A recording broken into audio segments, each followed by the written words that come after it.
Welcome to Ship Cover Lit, where we squeeze the bigger picture out of literature. I'm Adrian Fort, and we are here for the 9th in a 13-part series as we journey chapter by chapter through Stardust by Neil Gaiman. So what happened in this chapter? Well, I want to start by reading the very first paragraph of this chapter. Diggory's Dyke was a deep cut between two chalk downs, high green hills, where a thin layer of green grass and reddish earth covered the chalk, and there was scarcely soil enough for trees. The dike looked, from a distance, like a white chalk gash on a green velvet board. Local legend had it that the cut was dug in a day and a night by one Diggory, using a spade that had once been a sword blade from Wayland Smith, had melted it down and beaten it out on his journey into Ferry from Wall. There were those who said the sword had once been Flamberge, and others that it once was the sword of Balmung. But there were none who claimed to know just who Diggory had been, and it might all have been stuff and nonsense. Anyway, the path to Wall went through Diggory's Dyke, and any foot traveler or any person going on any manner of wheeled vehicle went through the dike, where the chalk rose on either side of you like thick white walls, and down the downs rose up above them like green pillows of a giant's bed. The whole opening paragraph here was just sort of throwaway.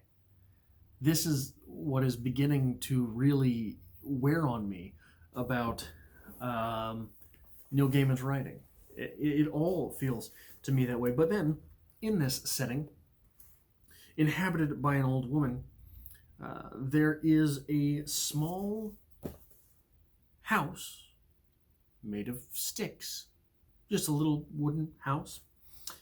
And Septimus has been watching it curiously for 2 days now. He thinks the witch, the small woman, the old woman, is a witch, the witch who killed Septimus, or who killed his brother. So he plots her death for a while before deciding to just go ahead and set her house on fire while she's in it. And if she happens to emerge from that house while it's on fire, he's got a club and he's standing outside her door so he can bash her head in. Boom, boom, boom. If she wakes up. Otherwise, she just burns up in the house and everything is fine. So he's standing there, I suppose I should say, while the house is on fire.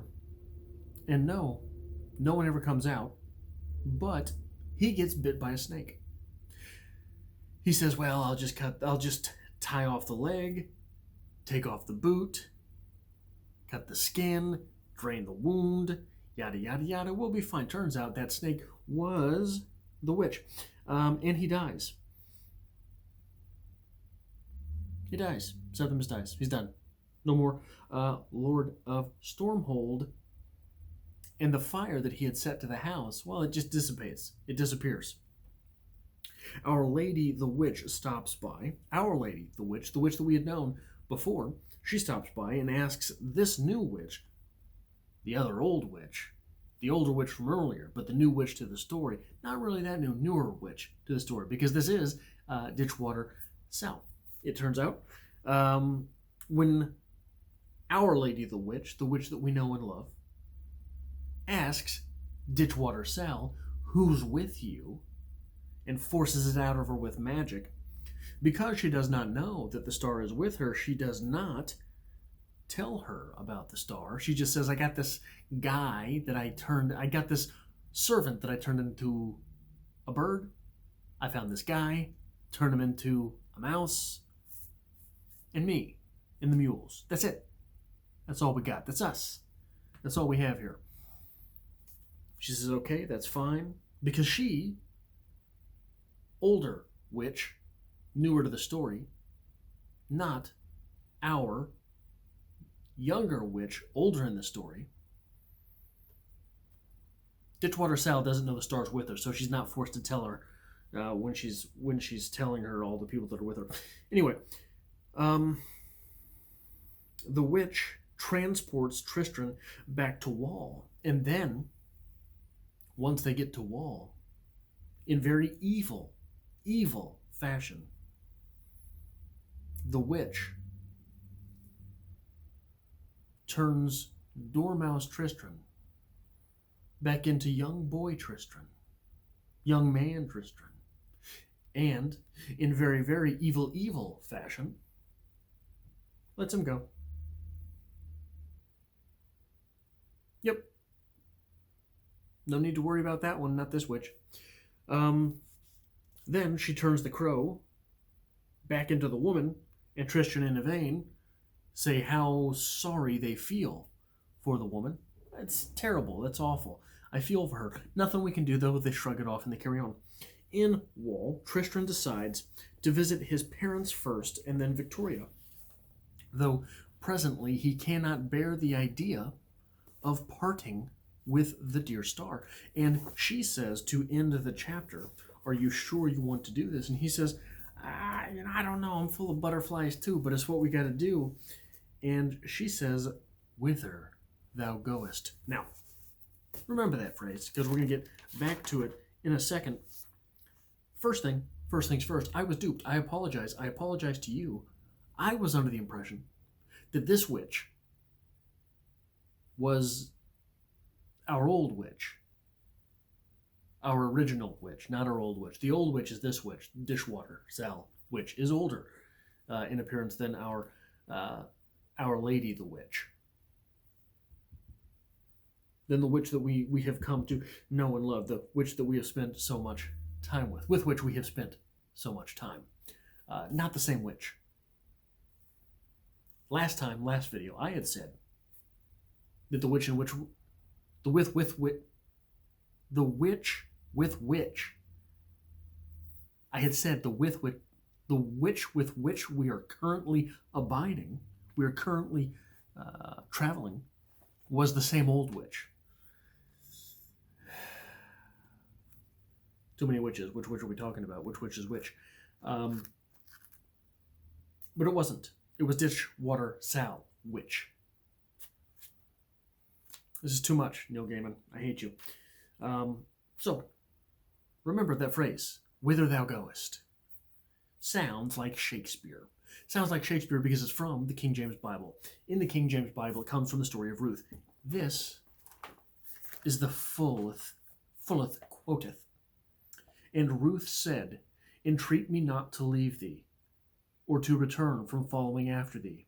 For whither thou goest, I will go, and where thou lodgest, I will lodge. The people shall be thy people." I can't read my handwriting. "Thy people shall be my people, and thy God my God. Where thou diest, I will die, and there I will be buried. The Lord do so to me, and more also, if aught but death part thee and me." Ruth, in the Bible, is a story of devotion and faithfulness. So here we have Star quoting Ruth, saying, hey, basically, these are a lot of the lines that happen when you get married, right? Till death do us part, right? That sort of thing. Yeah, so we have the Star quoting Ruth from the Bible, the King James edition, as a proper Brit would have it. And what are we to make of that? Remember,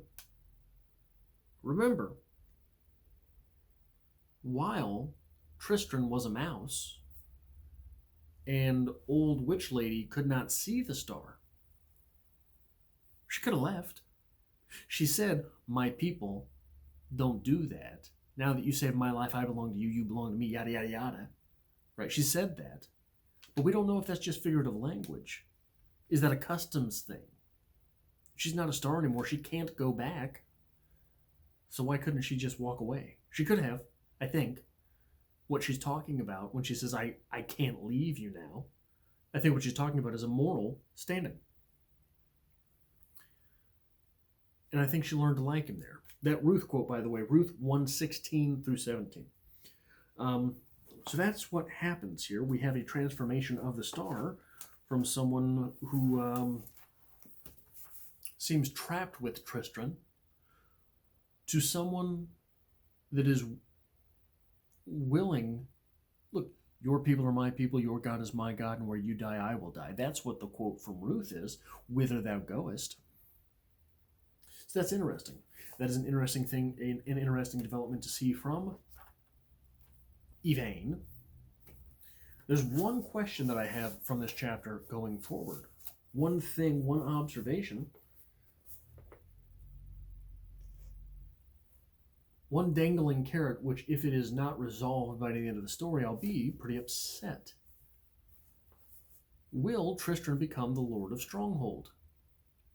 It doesn't seem to make narrative sense, but neither does the inclusion of that entire storyline just to end in such anticlimactic fashion. I'm going to be a little bit upset if that storyline is in this book just to sort of have that storyline in this book and there's no payoff for the lordship of Stormhold. So, with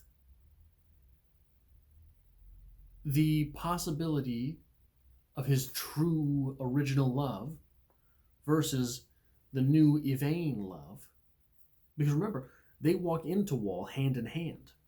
Hand in hand. Lovers understand. Cherry Poppin' Daddies, anybody? Lovers understand? No? Nobody's heard that? You should YouTube it. It's a good song. With that new possibility, or vacancy at least, will someone from our narrative walk into the lordship of Stronghold? And what does it mean if they do? That's all I have for this episode, for chapter 9 of Stardust. I hope to see you next time. Look, I've got new videos every week here on Monday, Wednesday, and Friday. I've got new videos every week, Monday, Wednesday, and Friday on my personal channel, a link to which can be found in the description below. Don't forget to tip your waitress. Don't forget that likes and subscribes help me out on this channel, and that's a really good way to say thank you if you have made it this far into a video about the 9th chapter of Stardust, a disappointing novel by Neil Gaiman.